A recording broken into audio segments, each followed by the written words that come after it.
noches, muchas gracias por la invitación. Para mí muy contento estar aquí. Es una operación verdaderamente interdisciplinaria porque yo de su especialidad no sé nada, así que para la que es lo más difícil hoy día probablemente es para mí, que vengo de una área completamente distinta. Quizá puedo empezar por presentarme cortamente.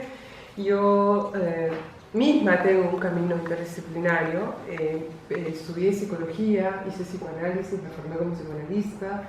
Al mismo tiempo hice mi doctorado en estudios americanos, en donde hice una tesis que era entre la literatura, la historia y la sociología.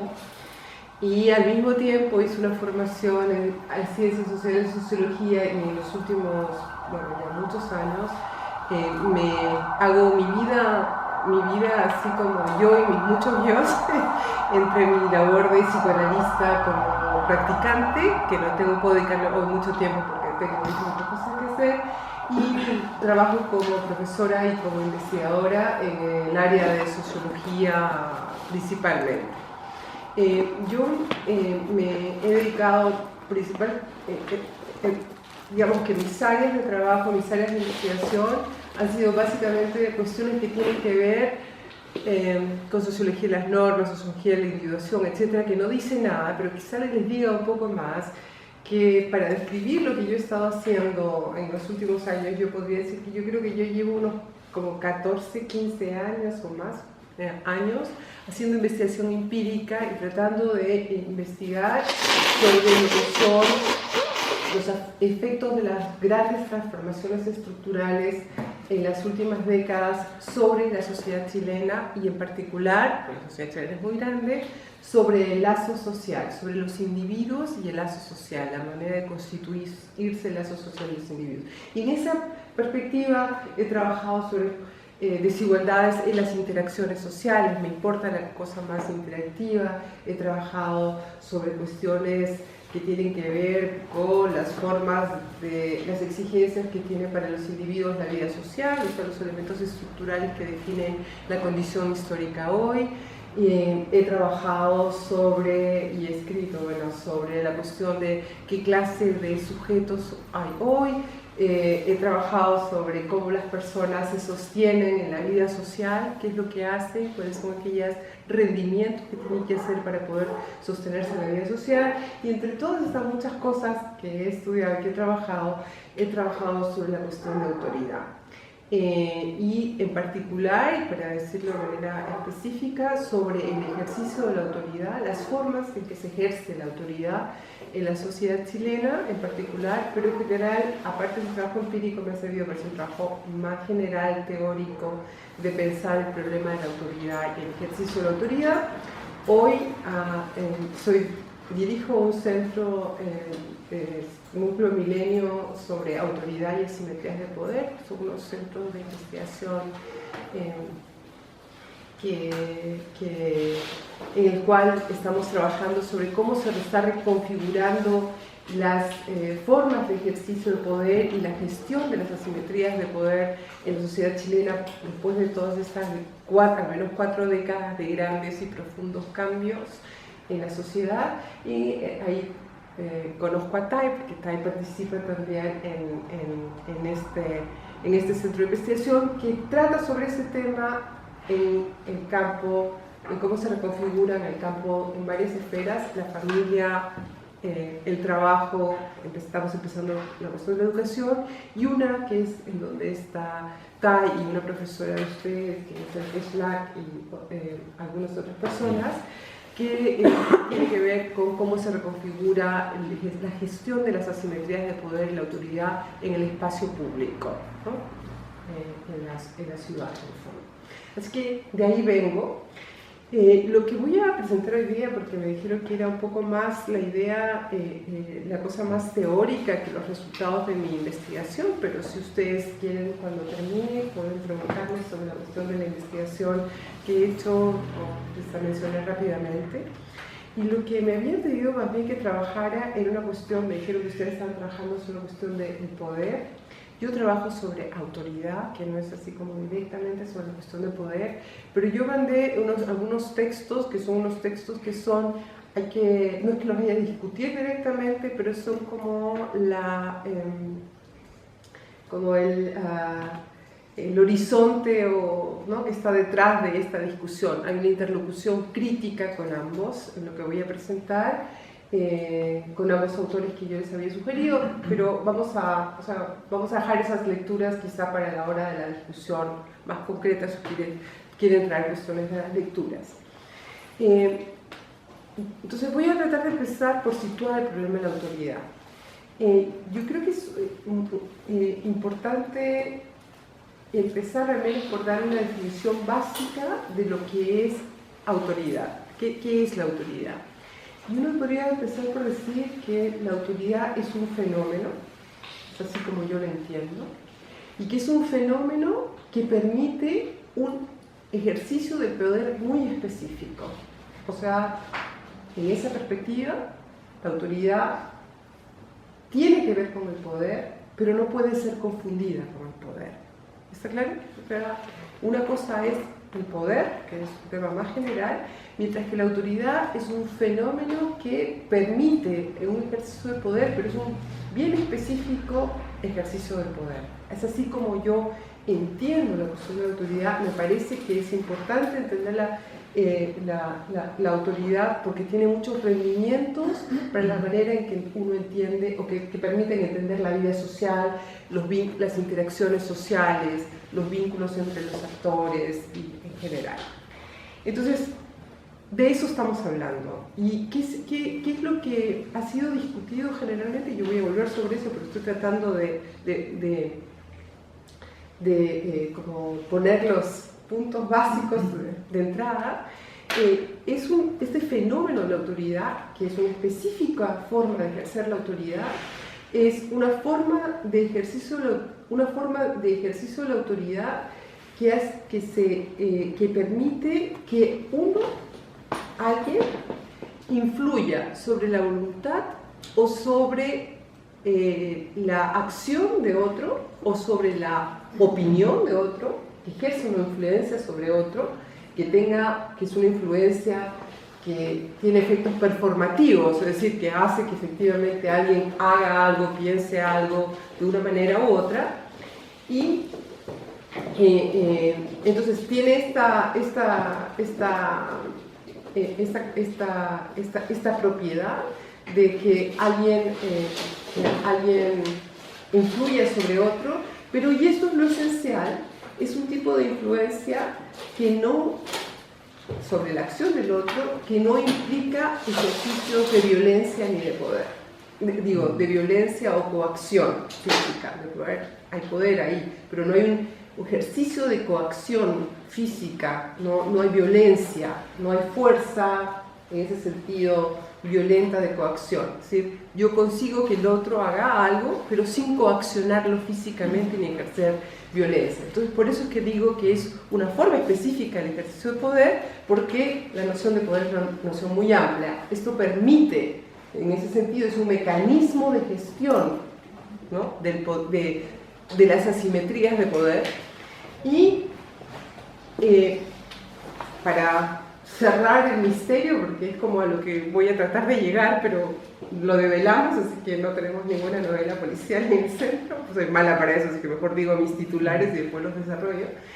Y para terminar, es un tipo de ejercicio del poder que ha sido discutido, vamos a ver que no por todo el mundo, pero que uno tendría que reconocer, es un tipo de ejercicio del poder, es un mecanismo de gestión de las asimetrías de poder que es considerado esencial para la vida social, para la continuidad de la vida social, porque está presente en cuestiones básicas como es la coordinación que necesitas para organizar un paseo o para salvarte si se te cayó el avión en la selva, o la coordinación que hay que producir cuando estás en una fábrica o cuando estás en un centro de producción artesanal.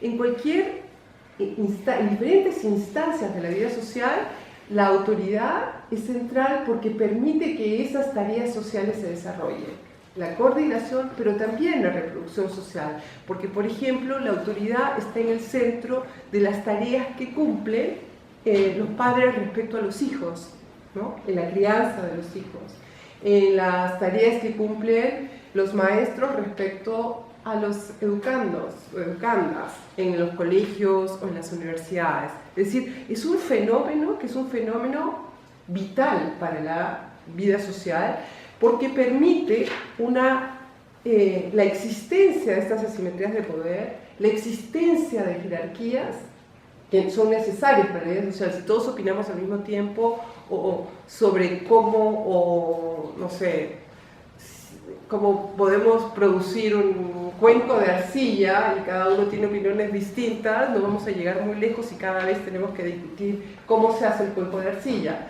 En la sociedad generalmente se han constituido jerarquías que han permitido que ciertas tareas se lleven a cabo. ¿Estamos claros? Entonces, de eso es lo que yo voy a hablar. Es un modo de ejercicio de poder bien específico, un mecanismo de gestión de las asimetrías de poder y de las jerarquías en la sociedad que participa tanto en la coordinación social, en las tareas sociales, facilitando la coordinación social o la reproducción social. ¿Está? De eso voy a hablar. Ahora, esta idea de la autoridad yo creo que es importante subrayar de su centralidad, ha sido reconocida desde hace mucho tiempo. Sin embargo, no necesariamente la autoridad ha tenido la centralidad, ni tiene la centralidad, ni la importancia, sobre todo en las últimas décadas, en el estudio de la vida social. Entonces, lo que quiero decir es que hay pocas discusiones sobre la autoridad, voy a tratar de explicar por qué. Ha habido poca discusión sobre la autoridad y hay poquísimos estudios empíricos desde la sociología y mucho más discusiones desde la psicología sobre estas temáticas, mucho menos desde la sociología. Entonces, un debate teórico, una presencia en el debate teórico bastante aminorada y una escasísima presencia de estudios sobre autoridad en los estudios sociales, empíricos. Y entonces lo primero que voy a tratar de explicar es por qué esto ocurre y para esto, y luego eso nos va a permitir entrar en la cuestión al mismo tiempo de la cuestión teórica. Una de las cuestiones esenciales con el problema de la autoridad ha sido que la autoridad siempre ha estado en el medio de grandes disputas políticas. La autoridad, el tema de la autoridad, no es un verdadero tema, un tema candente de gran disputa, sino hasta la llegada de la modernidad. En el mundo antes de la modernidad, la autoridad no es un tema de enorme relevancia porque de verdad la autoridad tradicional nadie la discute, no hay ninguna discusión sobre eso, entonces no es un campo de disputas ni de preocupaciones centrales. Es con la modernidad y con la llegada de la modernidad, con la transformación, la llegada de la modernidad en el sentido de que el mundo se transforma y sus principios normativos cambian, sus modos de producción cambian, los estilos de vida cambian, etc., que el problema de la modernidad se convierte en un auténtico problema.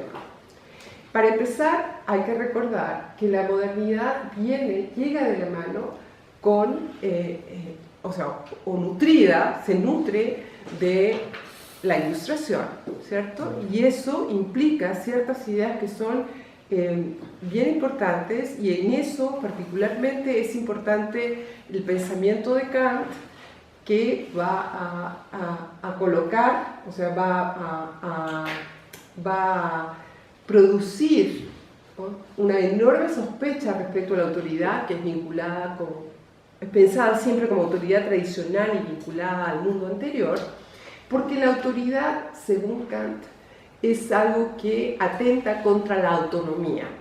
Entonces la autoridad es atentatoria contra la autonomía, y la autonomía es un valor central porque tu juicio moral debería ser autónomo, porque tu razón tiene que ser autónoma, etc. Entonces la autoridad aparece como algo de lo que hay que sospechar porque va contra la autonomía. Ahora, Kant, la verdad es que dice esto y al mismo tiempo va a defender el hecho de que tiene que existir autoridad social, separando, ¿no?, la cuestión de que efectivamente en la vida social tiene que haber autoridad. Pero la sospecha que ha fundado no es la que prospera, digamos, es la que va a prosperar. Y en el siglo XIX, como ha sido discutido por varios, una de las grandes disputas es en torno a la cuestión de la autoridad. Y el tema de la autoridad va a quedar, sobre todo en la primera parte del siglo XIX, muy vinculada a los conservadores y a las posiciones conservadoras. Entonces, autoridad es como se vincula a esas posiciones conservadoras en contra de otras posiciones. Pero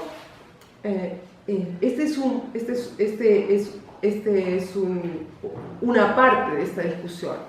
La verdad es que políticamente, al mismo tiempo, junto con la cuestión de la autoridad que está vinculada con las posiciones conservadoras, por otro lado, y que está puesta bajo sospecha, por otro lado hay algunas posiciones que las defienden, ¿no?, que defienden la importancia de la autoridad. Por ejemplo, Marx y Engels. Marx y Engels van a defender la importancia de la cuestión de la autoridad porque entienden, Engels tiene un texto directamente sobre el tema en el que van a defender el hecho de que efectivamente la autoridad es esencial para la producción, para el mundo social.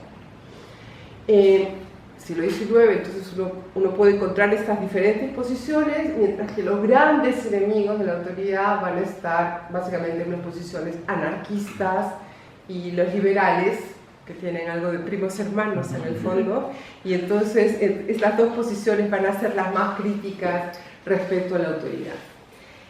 Todo este debate es un debate político muy grande, entonces por eso decía, la autoridad nunca deja de estar marcada por esta cuestión. Sin embargo, el tema de la autoridad va a ser recuperado por los llamados clásicos de la sociología.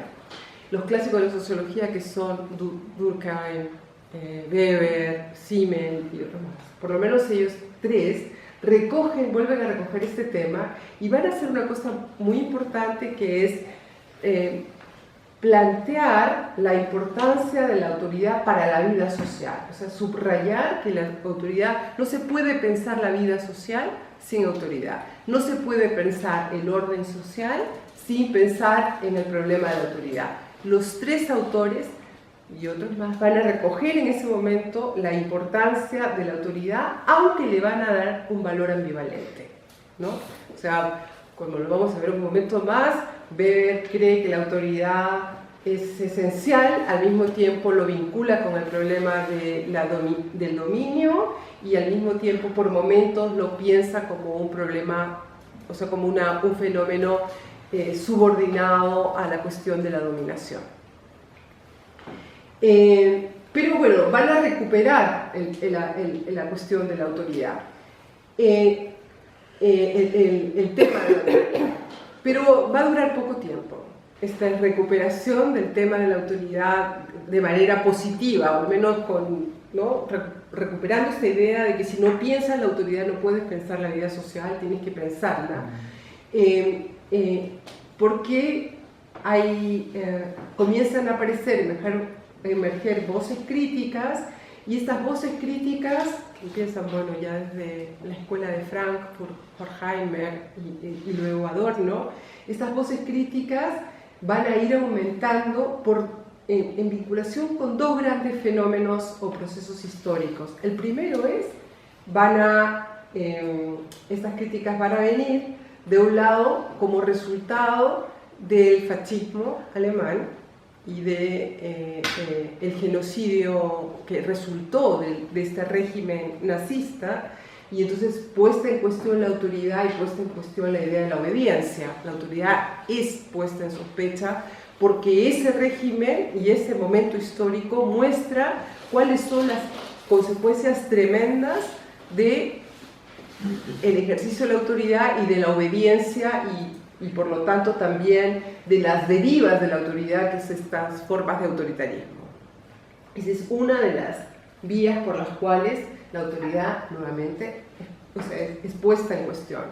La otra vía, el otro fenómeno histórico, el otro proceso histórico que va a poner en cuestión a la autoridad, el estudio de la autoridad o la confianza en que la autoridad es parte de la vida social y que hay que pensarla, es, por supuesto, las grandes transformaciones culturales que están vinculadas con los movimientos contraculturales que empiezan en los años 50 y que se manifiestan de manera muy importante en los años 60, digamos, que uno dice como para cristalizarlo, los movimientos del 68, ¿no? Los movimientos del 68 es un momento en el cual de nuevo la autoridad es puesta en cuestión y es puesta bajo sospecha. Entonces, ya sea por el lado de los efectos de la autoridad y la cuestión de la obediencia, ya sea por el lado en donde la autoridad tradicional es puesta en cuestión, porque estos movimientos son movimientos de puesta en cuestión de las fórmulas de la autoridad tradicional, la autoridad pierde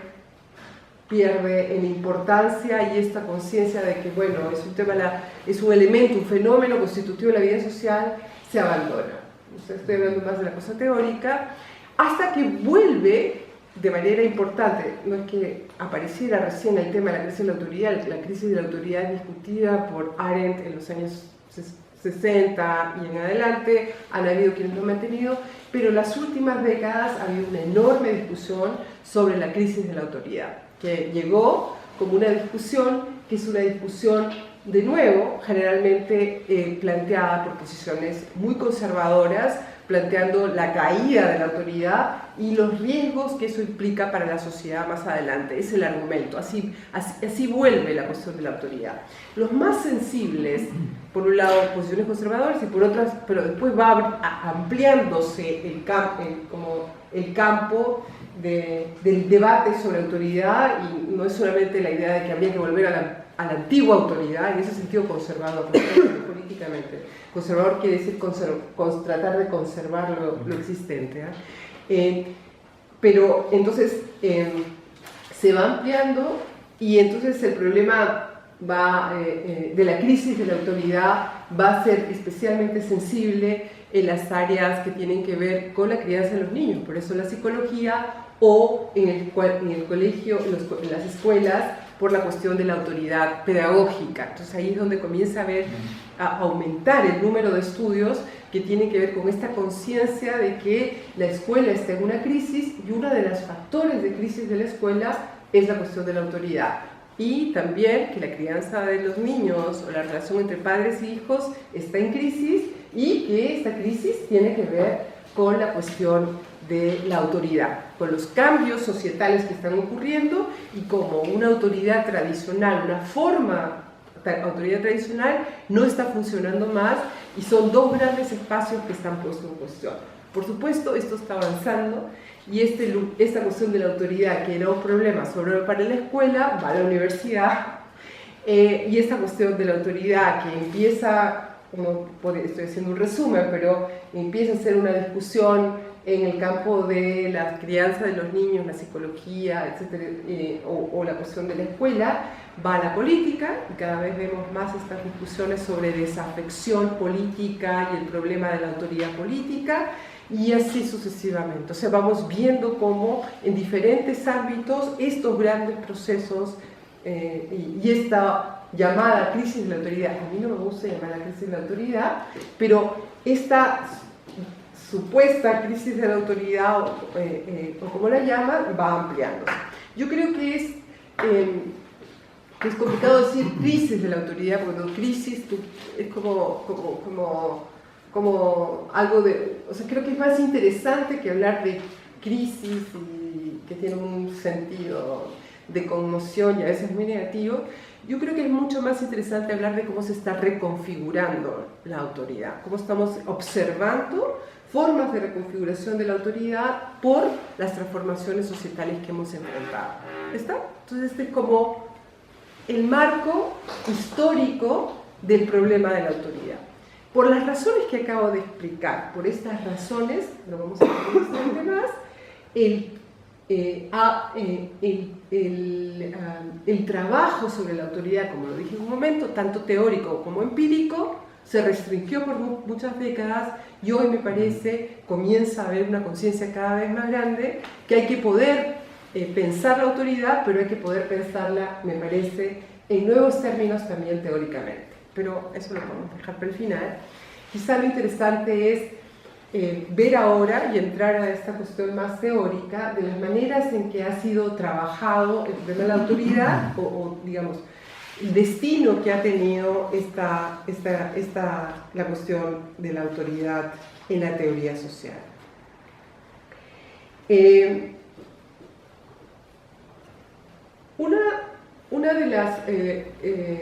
Una de las cuestiones que yo quisiera decir antes de ver estas diferentes maneras en que sí ha sido trabajada, es una razón que yo he olvidado decir hace un minuto antes, es que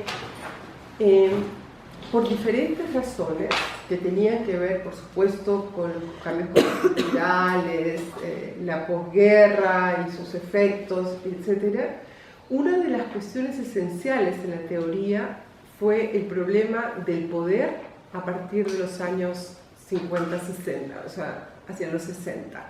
Y entonces la teoría social, lo que acontece con la teoría social, es que de lo que va a hablar es básicamente del poder, de la dominación y la supresión, haciendo un vínculo entre las tres cosas. O sea, lo que va a ocurrir, cuando yo digo, bueno, pasan todas estas cosas y se pone bajo sospecha la autoridad, no se estudia más, su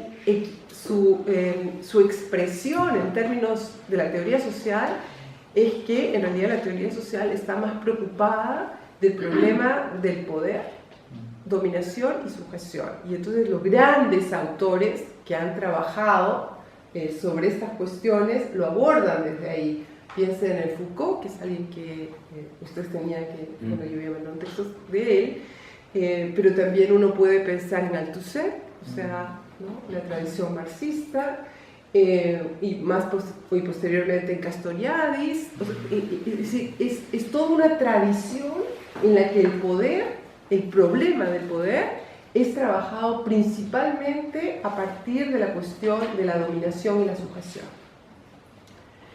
Y en ese contexto hay poco lugar para pensar el poder como generativo en la vida social. ¿Está claro lo que quiero decir? O sea, está tan concentrada la discusión en la cuestión de la dominación y la sujeción y el poder, que no hay espacios para pensar esta otra dimensión que es productiva en la vida social. Eso yo creo que es una cuestión que acontece. Entonces, en este contexto más general, ahora sí ya tendré mi contexto, voy a tratar de presentar tres grandes enfoques en los cuales, no voy a ir hacia los clásicos, pero las últimas, digamos, siglo XX, la mitad del siglo XX en adelante, han sido, y hasta nuestro momento, tres grandes enfoques en los cuales se ha rozado o se ha tocado directamente el problema de la autoridad, pero que están rondando el problema de la autoridad.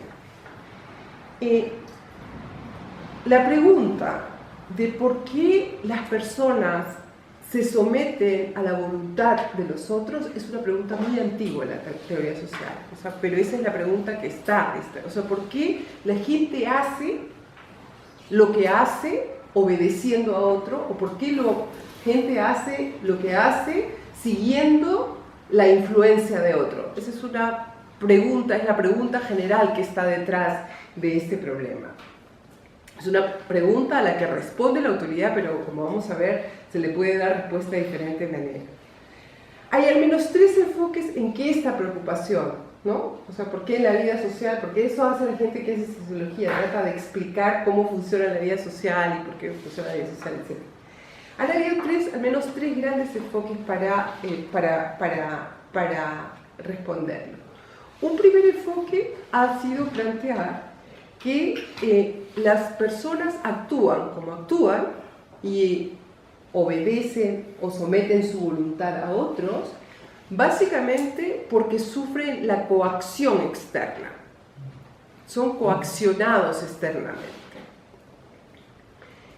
Por supuesto, la coacción externa para para la sociología no es interesante si cuando yo digo de la coacción externa es como alguien me pone la pistola en la sien y me hace hacer algo. Ya, eso no es un problema verdaderamente sociológico ni una respuesta sociológica. La sociología sí la teoría social lo ha respondido en este primer enfoque, planteando que las personas hacen lo que hacen porque están coaccionados externamente, porque están sistémicamente empujados a hacer lo que hacen. Es decir, ¿cómo entiendo yo a alguien que obedece? Porque sistémicamente, ¿no?, está obligado, hay una coacción externa para la producción de estas conductas. Voy a dar un ejemplo simple, banal, etcétera, pero que es un ejemplo que da cuenta de este tipo de coacción factual de la que están hablando. Hay estos, bueno, yo leí que existían, pero dicen tantas cosas en el periódico, capaz que no existe, pero dice, hay estos autos, o por lo menos prototipos, que no van a encenderse si uno no se pone el cinturón de seguridad. Quiere decir que yo estoy poniéndome el cinturón de seguridad porque si no, no va a encender el auto. Me hacen ponerme el cinturón de seguridad, es decir, consiguen que yo tenga una cierta conducta, pero esta conducta no tiene ninguna explicación excepto la coacción factual a que lo haga. Es un tipo de coacción factual al que uno está expuesta permanentemente hoy que estamos en la era digital cuando uno entra en una plataforma. Ya todo el mundo tuvo la experiencia de entrar a una plataforma y dice, si usted no pone su root, no puede entrar. No puede entrar y no puede entrar, da lo mismo. O sea, si tú no lo pones, no entras. O sea, tu conducta, bueno, este es un ejemplo muy simple, hay formas más sofisticadas que las plataformas nos están haciendo actuar, pero a eso me refiero. Entonces hay un primer enfoque que dice, ¿por qué? O sea, que aborda este problema, pero lo aborda desde esta perspectiva. Las personas actúan de la manera que actúan obedeciendo, sometiendo su voluntad, dejándose influir, porque están sometidas a esta coacción factual. Es coacción pura, objetiva. ¿Estamos? Primer gran enfoque. Y ahí hay varios autores, que son autores distintos, que han trabajado de manera más sofisticada que la que acabo de decir. Estoy yendo rápido, esto es interdisciplinario, es que no es una clase para sociólogos. Entonces, bueno, trato de ir rápido y de alguna manera muy sencillo, pero hay varias perspectivas y varios autores que trabajan desde este enfoque, como Luhmann, etc. El segundo enfoque y el tercer enfoque también, los dos, el segundo y tercer enfoque, en realidad ponen en el corazón de su problema la cuestión del consentimiento, porque el primero no tiene nada que ver con el consentimiento. Consientas, ¿no? Si quieres ver la peli, tienes que poner todos tus datos, si no, estás perdida. Si quieres manejar el auto, tienes que ponerte el cinturón porque si no estás perdida. Acá no hay consentimiento, ¿no? Pero el segundo y el tercer enfoque sí consideran que lo que ocurre es que hay una cuestión de consentimiento en juego, en la escena. El segundo enfoque considera que yo acepto la norma.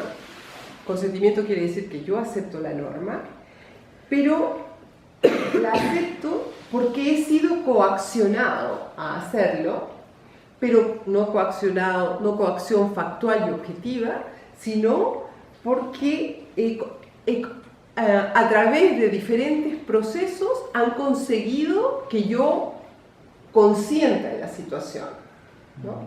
Han generado mecanismos que han producido mi consentimiento a la situación. En el primer enfoque es básicamente la idea de que cuando yo hago las cosas es porque estoy obligado a hacerlo objetivamente. En este no.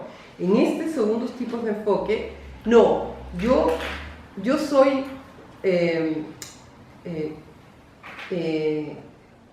se tiene que producir consentimiento, pero ese consentimiento es logrado a través de ciertos procesos y entonces el consentimiento está vinculado a dominación y a sujeción.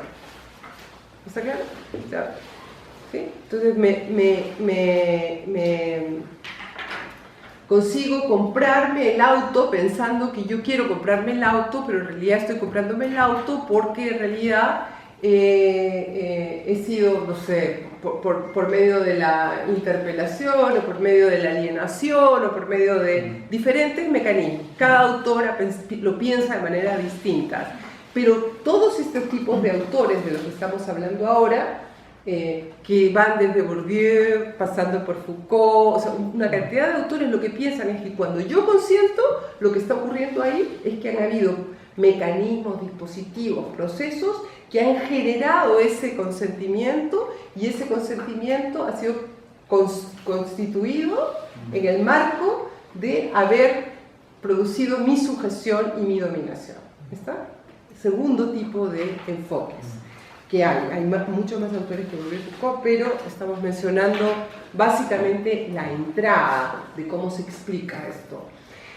El tercer enfoque, en cambio, piensa que el consentimiento, piensa en un consentimiento de tipo conciliado.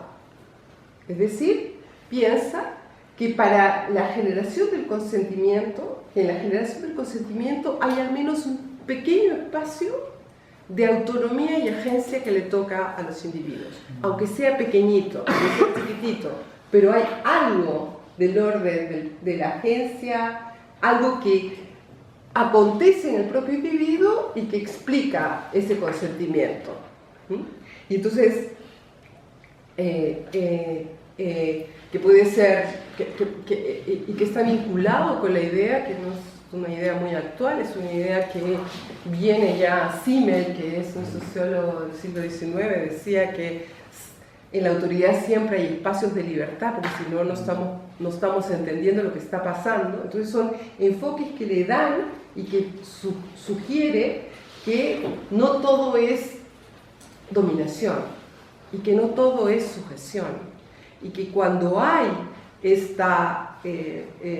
consentimiento, o sea, esta idea de que, bueno, yo admito hacerte caso cuando tú me dices que debo hacer, no sé, más artículos al año, o que debo ir a ver una película que tú consideras que es muy buena, o siendo doctora te digo que tienes que hacerte este tratamiento y tú me haces caso.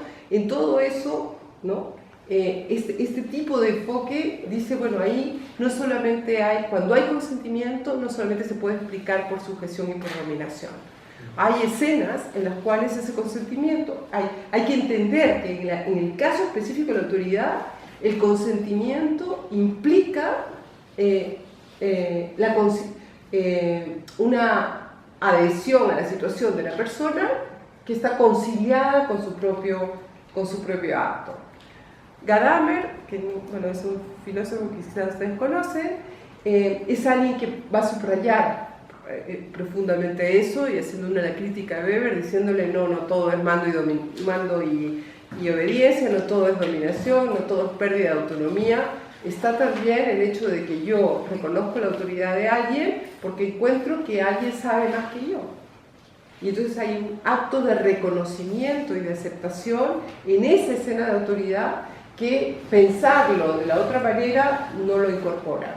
¿Está? Entonces son tres maneras muy distintas de pensar la cuestión de lo que, o sea, de pensar lo que acontece cuando uno dice, cuando yo he descrito al comienzo y he dicho que es la autoridad, y entonces he dicho la autoridad es un fenómeno que implica que mi voluntad sea una voluntad que pueda que alguien haga según mi voluntad, piense según mi voluntad o según mi influencia. Entonces, bueno, esas son las tres grandes maneras en las cuales se ha enfocado el problema de la autoridad. Una cosa que yo creo que es muy importante considerar es que hay algunos autores que están en dos categorías, y no solo una, o sea, no es que un autor esté completamente. De hecho, y para hablar quizá al autor más importante en el tema de autoridad, que es Max Weber es alguien que uno podría decir que puede ser llevado para el segundo enfoque, porque muchos han leído a Weber para decir que en realidad la autoridad está básicamente asociada a dominación y a sujeción. Han tomado Weber, han leído Weber y la han entendido en el contexto de la dominación y la sujeción. Y hay otros autores que han tomado Weber, han leído Weber y lo han puesto en el contexto del consentimiento conciliado. O sea, Weber es un autor que se ha dejado leer de diferentes maneras. Eso es muy importante y ahí hay una disputa, pero es importante tener en cuenta esta cuestión. ¿Qué es lo que dice Weber para avanzar hacia la cuestión de la autoridad propiamente? Weber dice que cuando yo estoy en una escena de autoridad, primero la escena de autoridad, todos los autores han subrayado, siempre implica al menos dos, es relacional, no hay ninguna escena de autoridad solo, siempre son dos. Pero en el caso, y eso en particular en Weber, porque Weber va a insistir de que la autoridad, o sea, que yo tenga autoridad, es solo resultado de que el otro cree que yo tengo, que es legítima mi capacidad de influir sobre él. O sea, mi autoridad depende de la creencia y la legitimidad de mi autoridad. ¿Es claro? O sea, es circular. No hay una sin la otra. No hay ninguna sin la autoridad, dice Weber, si es que no hay autoridad posible, si es que el que está en el lugar de la obediencia no cree que lo que el otro hace es legítimo. O sea, su influencia es legítima. Entonces, la autoridad siempre es relacional, ¿no? Esta idea de que es legítima es esencial. Para Weber, lo esencial de la autoridad es el problema de la legitimidad. Cuando hay autoridad, hay legitimidad. Entonces, para Weber, la explicación de Weber del problema de la autoridad es que la autoridad es una forma de ejercicio de poder, sin duda, pero que es una forma de ejercicio de poder que excluye la fuerza, que excluye la violencia, porque es legítima, es considerada legítima que el que obedece. Y esta creencia de la legitimidad anula la necesidad de ejercicio de la fuerza o de la violencia, excluye. Solo cuando hay esta exclusión de la fuerza y la violencia, dice Weber, solo cuando hay creencia en la legitimidad, dice Weber, estamos ante una situación de autoridad. ¿Estamos? ¿Sí?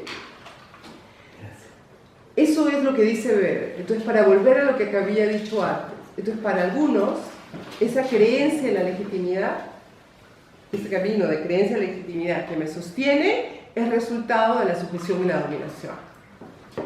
Y para otros, esa creencia en la legitimidad, ¿no?, que hace que sostenga al otro y que entonces yo conciliadamente consienta, no es resultado de eso, sino que es resultado de un espacio de autonomía y de ¿perdón? Holgura. Sí, y de agencia, ¿no? Un espacio para eso. ¿Está claro? Son las dos maneras en que se puede entender a Weber, teniendo en el fondo la misma idea, que es una idea que ha sido central en la historia de la teoría de la autoridad, que es que la autoridad es una escena que excluye violencia, que excluye fuerza, ningún autor la va a pensar por este lugar, pero para algunos es, y que supone entonces legitimidad, pero para algunos ese conseguir la legitimidad, esa creencia es resultado de mecanismos de sujeción y dominación. Está explicado de esa manera. Y para otros no. Para otros es porque acontece, porque reconoces al otro, o por diferentes razones distintas, o porque se vincula con tus propias pasiones infantiles. Bueno, ya ahí está desde el psicoanálisis hasta pasando por la escuela de Frankfurt. Hay diferentes versiones que están en juego respecto a la cuestión de la autoridad. A mí me parece que esta última perspectiva yo no creo que se tengan que anular ninguna de ellas, ¿no? Ninguna de estas concepciones de por qué acontece. Pero esta última, en donde está en juego la cuestión del consentimiento conciliado, es la que te permite entrar a un problema que es un problema que es lo que yo decía antes, que ha sido mucho menos visto, que es la cuestión de la autoridad como un mecanismo de gestión de las asimetrías de poder que es generativa para la vida social, que es productiva para la vida social. Por supuesto que puede estar vinculada a dominación y sujeción, por supuesto que puede la escena, o sea, lo que hace la autoridad puede ser resultado de pura coacción, pero ya ahí no tenemos ningún problema de consentimiento ni de nada. Puede estar vinculada a esto, pero hay esta otra manera de entenderla en la cual la autoridad no está todo el tiempo vinculada a consentimiento, a dominación y a coacción. ¿Y por qué es importante pensarla? No solo por lo que acabo de decir, que es que de esa manera uno puede entrar a la vida social, uno puede entrar a entender fenómenos sociales que son fenómenos sociales ordinarios, lo que pasa en una sala de clase y que tiene que seguir pasando, lo que pasa en la vida familiar, lo que pasa en el trabajo, ¿no? Que alguien está colocado en el lugar del que dirige la tarea, o sea, porque las jerarquías no van a dejar de existir, dejan de existir en ningún lado, tampoco las asambleas, en ningún lado dejan de existir las jerarquías. No solamente por eso, sino porque, y esto es una discusión que se le ha dado muchas veces a esta lectura sobre dominación y sujeción, es que si uno piensa solamente en la escena de autoridad de la dominación y la sujeción, no puedes explicar ningún régimen político democrático. La democracia no tiene ningún lugar. Porque la democracia, o sea, los regímenes políticos implican que hay gente que le da a otro la capacidad de decidir por él y de influir en sus conductas y definir ¿no? las orientaciones que toma. Si no hay una manera de entender la autoridad que sea fuera de esta articulación con dominación y sujeción, no tienes manera de vincular, de entender el problema de la democracia, porque la democracia estaría siempre puesta en cuestión, ¿no? Partiendo desde ese lugar. Entonces, creo que hay muchas otras razones que uno podría dar sobre esta cuestión, pero al menos estoy tratando de dar algunas para tratar de subrayar la complejidad del problema por un lado y la importancia de distinguir una forma de entender la autoridad y una forma de entender el ejercicio del poder que nos permita pensar otras escenas que no son las escenas que nos permite pensar o la teoría de la gubernamentalidad Foucaultiana, o teorías del control, o teorías de la dominación, incluso de regambre weberiana, por eso que acabo de decir, de las lecturas distintas que puede tener Weber. Entonces, yo, por ejemplo, trato de leer en mi trabajo a Weber desde esta otra lado, donde no está tan pegado a la dominación y a la sujeción, sino haciéndolo para una lectura más generativa de lo social. Y entonces, me pueden criticar y con razón que Weber no dijo eso, pero yo también puedo criticar y otros pueden criticar, o sea, hay una lectura contradictoria de Weber, o sea, es así, los autores están ahí para que uno lo critique. ¿Estamos? Entonces esta es como una cuestión esencial de cómo se ha estudiado y las razones que me parece que por las cuales sería muy importante o es muy importante pensar en esta otra manera de entender la cuestión de la autoridad. El otro elemento que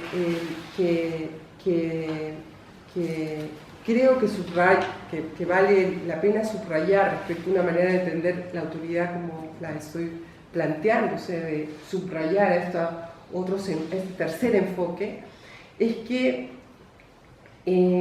permite pensar a la autoridad como un fenómeno ordinario de la sociedad, o sea, que no es una cosa que acontece desde el dominante hacia abajo, ¿no? Una mirada, sino que de manera ordinaria se está ejerciendo esta autoridad y que todos estamos ejerciéndolas permanentemente en las relaciones con los otros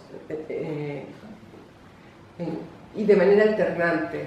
Yo ahora puedo estar en el lugar de profe, pero después puedo estar en el lugar de la ciudadana que tiene que responder al policía si me pasa una luz roja, o en el lugar de la empleada de la persona que me contrata, no sé, de mi empleador, o entonces permite la posibilidad de pensar de que la autoridad no es una cosa en un lugar alejado, sino que es un rendimiento ordinario y permanente, ¿no? El ejercicio de la autoridad, que es algo en juego. Yo diría que yo lo voy a dejar aquí para que podamos conversar. No sé si he puesto demasiada información sobre la mesa, pero podemos discutirlo y quizás también llevarlo a su propio campo. Quizás un minuto más, porque una de las cosas que es bien interesante en la conversación ahora que hay arquitectas y sociólogos urbanos, etcétera, en el grupo de autoridad, es esta pregunta que surgió al comienzo, cuando yo llamé a mis colegas, de preguntar, pero en el espacio urbano, en el espacio público, ¿hay autoridad? ¿No? Porque uno suele pensar que la autoridad es como los lugares de autoridad, y confundir los lugares de autoridad con lo que es el ejercicio de la autoridad o el fenómeno de la autoridad. O sea, como en el espacio público, digamos, supuestamente el ideal es el ideal normativo que juega, es un ideal de igualdad, en donde en realidad esos lugares verticales, jerárquicos no estarían, pero hoy estamos trabajando juntas y entonces viendo también estas dimensiones que están en juego. Pero bueno, a ustedes las preguntas.